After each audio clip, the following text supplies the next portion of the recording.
नमस्कार मित्रों। आइए आज हम जानते हैं परम वंदनीय माता जी का अपने स्वजनों के लिए अंतिम संदेश क्या था। वर्ष था 1994, माह था सितंबर और तारीख थी 19।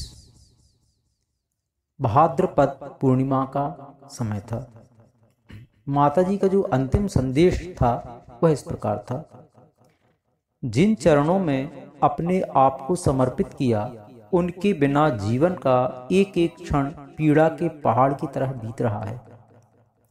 जिस दिन उनके पास आई, उस दिन का पहला पाठ था पीड़ित मानवता की सेवा और देव संस्कृति का पुनरुदय।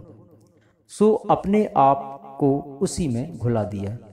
यद्यपि यह एक असह्य वेदना थी, तथापि महाप्रयाण से पूर्व परम पूज्य गुरुदेव की आज्ञा थी कि अपने उन बालकों की अंगुली पकड़कर उन्हें मिशन की सेवा के मार्ग पर सफलतापूर्वक आगे बढ़ा दूं, जिन्हें अगले दिनों उत्तरदायित्व संभालने हैं।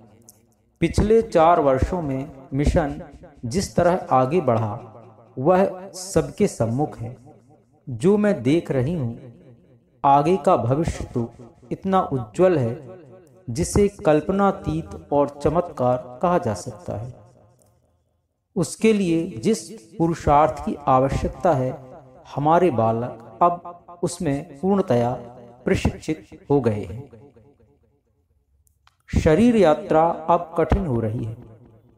उनके जाने के पश्चात से आज तक एक क्षण भी ऐसा नहीं बीता जब वे आंखों से ओझल हुए हों। घनीभूत पीड़ा अब आंसू रोक नहीं पा रही। सो मुझे उन विराट तक पहुंचना अनिवार्य हो गया है। यह न समझें हम स्वजनों से दूर जाएंगे।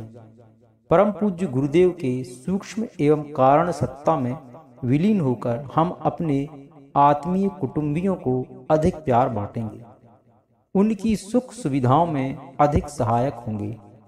हमारा कार्य अब सारथी का होगा। दुष्प्रवृत्तियों से महाभारत का मोर्चा अब पूरी तरह हमारे कर्तव्यनिष्ठ बालक संभालेंगे। सभी क्रियाकलाप न केवल पूर्वत संपन्न होंगे, वरन विश्व के 5 अरब लोगों के चिंतन, जीवन, व्यवहार, दृष्टिकोण में परिवर्तन और मानवीय संवेदना की रक्षा के लिए और अधिक तत्पर होकर कार्य करेंगे। हम तब तक रुकेंगे नहीं जब तक धरती पर स्वर्ग और मनुष्य में देवत्व का अभ्युदय स्पष्ट रूप से दृष्टिगोचर न होने लगे। तो यह था माता जी का अंतिम संदेश। उनके इस अंतिम संदेश में गुरुदेव के प्रति एक विरह वेदना के साथ साथ भविष्य में क्या करना है, क्या कराना है, यह सारा संदेश उन्होंने दिया है। हमारा यह कर्तव्य बनता है कि हम गुरुजी और माता जी के इस संदेश को समझें और उनके बताए मार्ग पर चलें।